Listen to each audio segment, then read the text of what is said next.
तहरीक इंसाफ के रहनुमा जरताज गुल ने कहा है कि जमानत मिलने तक वो पेशावर हाई कोर्ट में रहेंगी और उन्होंने दावा किया है कि उन्हें गिरफ्तार करने के लिए पुलिस फोर्स भी तैनात की गई है। इस पर हम बात करते हैं डॉन न्यूज के रिपोर्टर अब्दुल हकीम मोहम्मद से। अब्दुल हकीम, बताइएगा आप किन मुकदमात में जमानत हासिल करना चाहती हैं और क्या अदालती वक्त खत्म नहीं हुआ?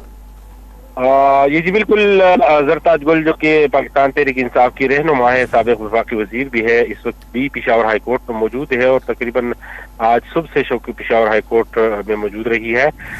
जरताज गुल पर पुलिस राय के मुताबिक 22 मुख्तलिफ नौइयत के मुकदमात दर्ज है, जिसमें 9 मई के वाकयात भी शामिल है। पुलिस की बारी नफरी भी तैनात है और उनकी मुमकिन तौर पर गिरफ्तारी भी हो सकती है। ताहम जरताज गुल का कहना है कि वो हाईकोर्ट से तब तक नहीं निकलेगी जब तक उन्हें जमानत नहीं मिलती। मुमकिन तौर पर उनके लिए अदालत भी लग सकता है। ताहाल हाईकोर्ट का वक्त खत्म हुआ जाता है, लेकिन जो इंसाफ लाए फोर्स उसके वकला है उनके हमरा इस वक्त भी वो हाईकोर्ट में मौजूद है। 22 मुख्तलिफ नौइयत के मुकदमात दर्ज हैं और जरताज गुल का मौक़िफ़ है कि जब तक जमानत नहीं मिलती वो यहाँ से नहीं जाएंगी। बहुत शुक्रिया अब्दुल हकीम मोहम्मद, आपने अपडेट किया।